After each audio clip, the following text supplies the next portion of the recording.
Keir Starmer.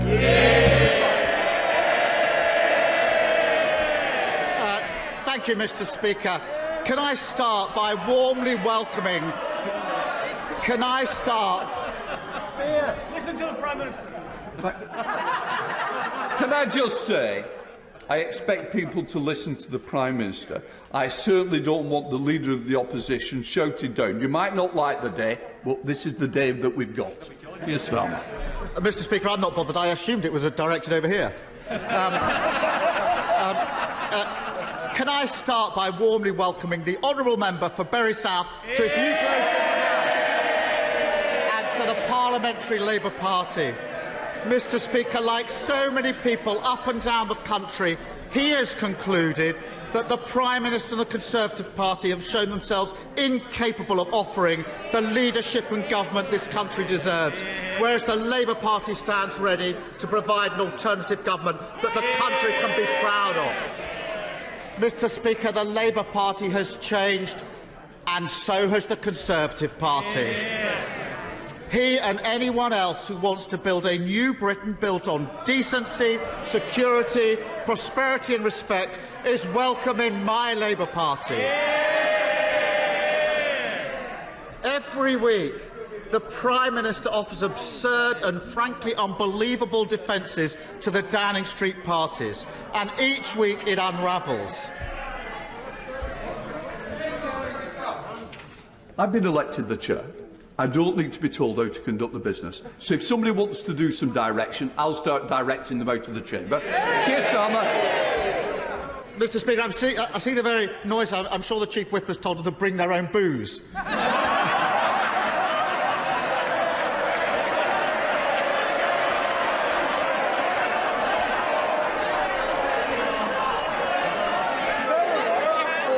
Order.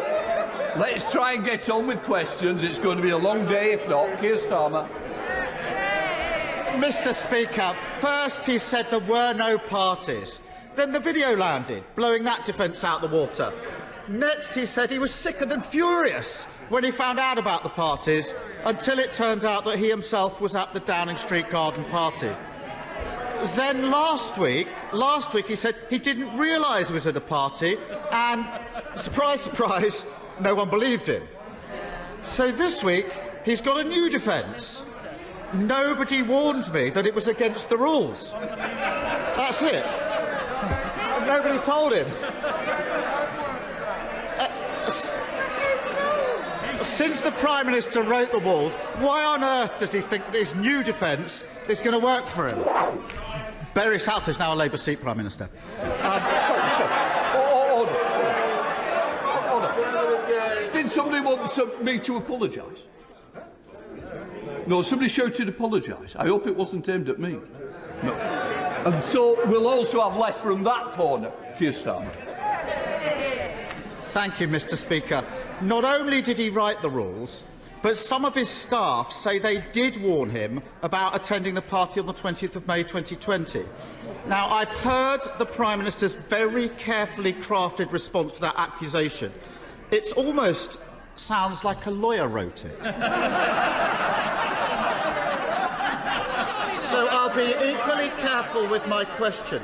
When did the Prime Minister first become aware that any of his staff had concerns about the 20th of May party?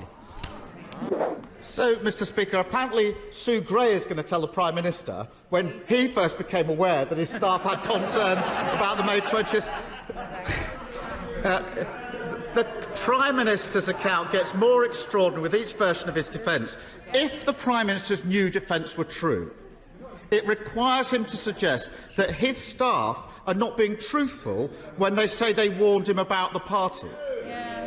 It requires the Prime Minister to expect us to believe that whilst every other person who was invited on the 20th of May to the party was told it was a social occasion, he alone was told it was a work meeting. It also requires the Prime Minister to ask us to accept that as he waded through the empty bottles and platters of sandwiches, he didn't realise it was a party. Does the Prime Minister realise how ridiculous that sounds?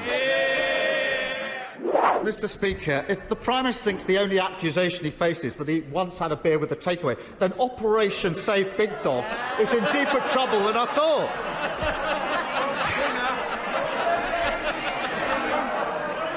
If a Prime Minister misleads Parliament, should they resign? Well, I know it's not going well, Prime Minister, but look on the bright side. At least the staff at Number 10 know how to pack a suitcase. Mr. Speaker, last year, Her Majesty the Queen sat alone when she marked the passing of the man she'd been married to for 73 years. She followed the rules of the country that she leads. On the eve of that funeral, a suitcase was filled with booze and wheeled into Downing Street. A DJ played and staff partied late into the night. The Prime Minister has been forced to hand an apology to Her Majesty the Queen. Isn't he ashamed that he didn't hand in his resignation at the same time? Keir Starmer. Keir Starmer, are you going to...